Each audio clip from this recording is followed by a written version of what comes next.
I've been zoning, I've been zoning.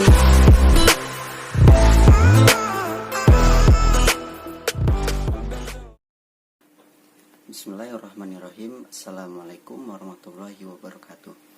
Nama saya Ega Trian Sukmo Octaviadi dari jurusan Pendidikan Bahasa Arab semester 2 kelas A.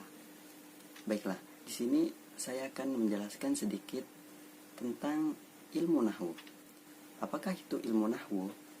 Dalam ilmu bahasa Arab terdapat beberapa cabang yang membahas tentang ilmu bahasa Arab.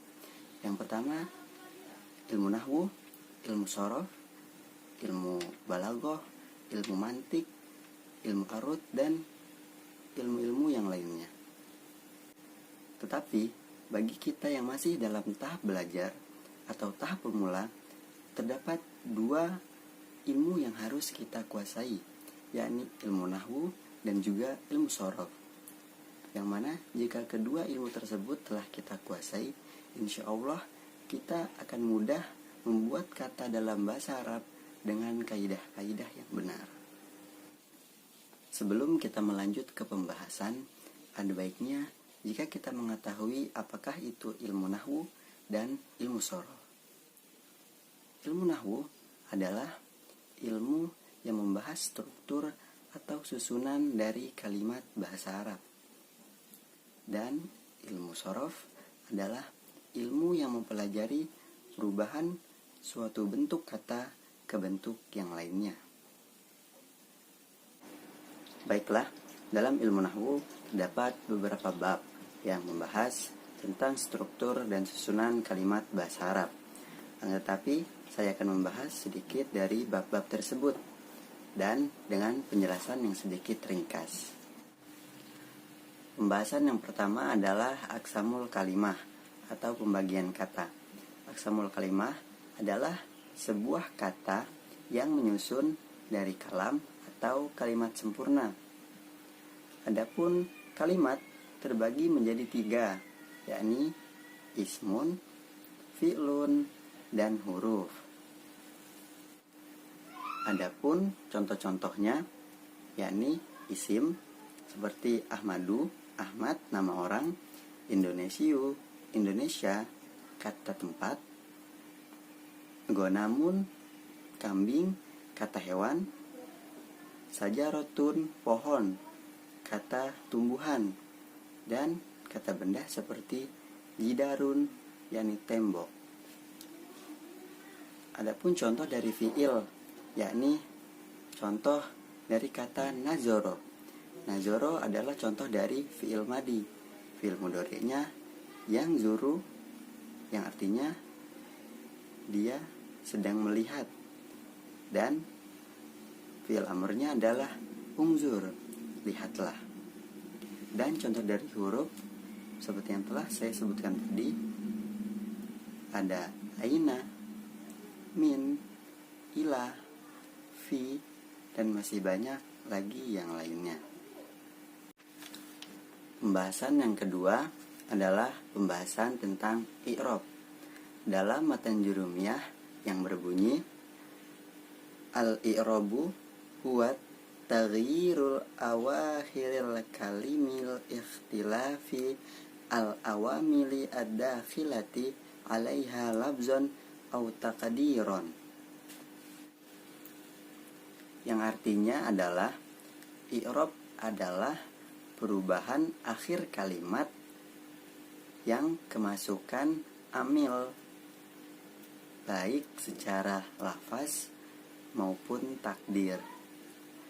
Adapun i'rab pula terbagi menjadi 4 atau alamatul i'rab, yakni i'rab rafa, nasab, jer, dan jazm, yang akan saya bahas insyaallah satu persatu. Baiklah, i'rab yang pertama adalah i'rab rafa. Dan i'rab rafa memiliki 4 ciri, yakni domah, waw, alif, dan nun. Adapun domah menjadi tempat bagi i'rab rafa pada 4 tempat. Yakni yang pertama dari isim mufrad, yang contohnya qara'a Muhammadun. Dan yang kedua pada jamak taksir, yang contohnya ja'a at-tullabu fil masjidi. Dan yang ketiga contoh dari jamak muannas salim, yakni ja'at al-muslimatu. Dan yang selanjutnya yakni fi'il mudhari, yang contohnya yadhabu fulana ila suqi. Kemudian pada tempat ciri rofa, yakni huruf waw, yang contohnya pada jamak muzakkar salim, yakni ulaika humul muflihun. Dan pada asmaul khamsah, yakni contohnya jaa abuka. Dan tempat selanjutnya yakni pada alif. Alif yakni pada tempat isim tasniyah. Adapun contohnya Ahmad, Ahmadu, wa Hasanu talibani jadidani. Dan ciri nun yang bertempat pada dhamir tasniyah dan juga dhamir jamak. Dan pembahasan yang selanjutnya adalah i'rab nasab. I'rab nasab memiliki 5 ciri, yakni fathah, kemudian alif, kasroh, kemudian ya, dan yang terakhir hazbun nun. Adapun pada ciri fathah terdapat pada tempat isim mufrad. Contohnya ra'aitu zaidan. Dan yang kedua pada jamak taksir, yang contohnya ra'aitu rijala, ra'aitu ar-rijala. Dan pada fi'il mudhari, yang contohnya lan nu'mina.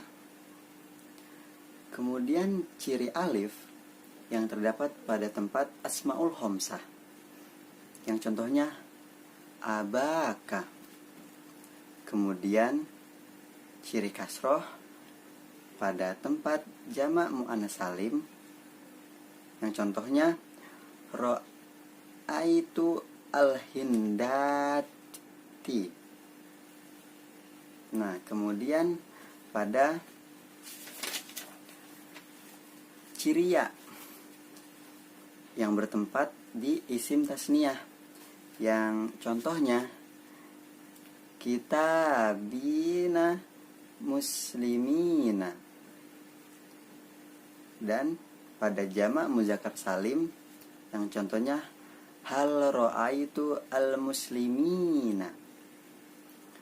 Dan yang terakhir hazbun nun atau menghilangkan nun, yang contohnya pada tempat af'alul khamsah, yakni yaf'alani,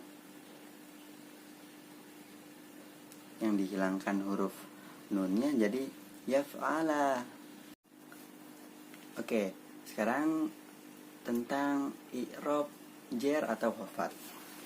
Adapun i'rab khafat atau jar itu memiliki 3 ciri, yakni yang pertama kasroh, kemudian ya, dan yang terakhir fathah. Adapun ciri yang pertama yaitu kasroh yang bertempat pada isim mufrad. Contohnya marartu bizaidin. Dan yang kedua jamak taksir, yang contohnya marartu birrijali. Kemudian jamak muannas salim, yang contohnya marortu bil hindati. Dan kemudian ciri pada ya yang bertempat pada asmaul khamsah, yang contohnya raghibtu fi abika. Dan pada isim tasniyah, yakni contohnya raghibtu fi amarotaini. Dan selanjutnya pada ciri fathah, yaitu pada isim la yunsharif atau isim yang tidak bisa ditasrifkan gitu ya. Contohnya raghibtu fi fatimati. Selanjutnya i'rab jazm yang terakhir ya pada pembahasan i'rab, yakni memiliki dua ciri, yakni sukun dan hazbun nun. Ciri yang pertama sukun, yakni bertempat pada fi'il mudhari' shahih akhir, fi'il mudhari' yang akhirnya shahih atau tidak kemasukan huruf ilah. Contohnya lam yadrib. Dan yang kedua hazbun nun yang bertempat pada fi'il mudhari' yang mu'tal akhir, yang kebalikan dari shahih akhir, yakni yang akhirnya dia huruf ilah. Contohnya yakhsha. Yakhsha memiliki ya mati atau ya atau alif bengkok di ujungnya. Ketika dia ketambahan huruf jazm seperti lam yakhsha, jadi ianya dibuang.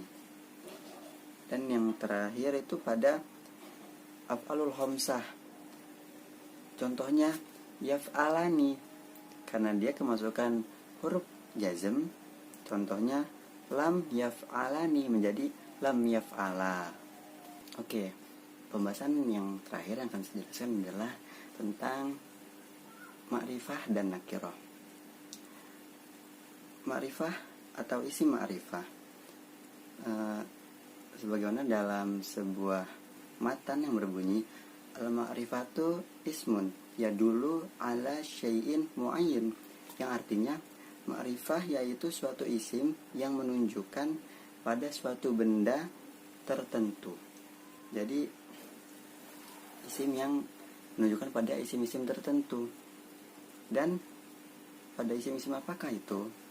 Yang pertama ada isim domir, isim alam, isim isyarah, isim mausul, isim yang diberi alif lam, dan isim yang diidhofahkan kepada salah satu isim ma'rifah tersebut. Dan yang terakhir munada. Adapun contoh-contohnya dari isim domir itu seperti ana, anta, huwa, hiya. Dan dari isim alam seperti al-hindun, dia berbentuk seperti nama yang sudah mutlak seperti itu. Dan selanjutnya isim isyarah atau kata tunjuk seperti haza, hazihi, tilka, zalika. Isim mausul seperti kata sambung, contoh allazi, allazina, allati. Selanjutnya isim yang diberi alif lam, contoh kata kitabun ditambah alif menjadi al-kitabu. Kemudian isim yang diidhofahkan kepada salah satu isim ma'rifah tersebut, contohnya gulami. Asal katanya gulam ketambahan dengan ya atau kata kepunyaan, jadi gulami atau pelayanku. Dan yang terakhir munada atau isim yang menunjukkan untuk memanggil seseorang, contohnya ya Muhammad. Adapun selanjutnya nakirah. Nakirah dalam kaidah bahasa Arab yang berbunyi hiya kullu ismin sya'in fi jinsihi la yukhtasu bihi wahidun daunan akhirih, yang artinya isim nakirah merupakan pokok, yaitu setiap isim yang jenisnya bersifat umum, tidak ditentukan kepada suatu perkara dan tidak juga kepada yang lainnya. Atau cara mudah untuk membedakan isim ma'rifah dan nakirah adalah isim ma'rifah dia yang sudah memiliki alif lam, atau jelas, dan nakiro itu yang masih tidak memiliki alif lam dan dia sifatnya umum. Oke, baiklah, mungkin hanya ini yang dapat saya sampaikan. Apabila ada kesalahan, saya mohon maaf. Kepada Allah saya mohon ampun. Dan terima kasih. Atubu minkum alafa. Wabillahi taufiq wal hidayah. Assalamualaikum warahmatullahi wabarakatuh.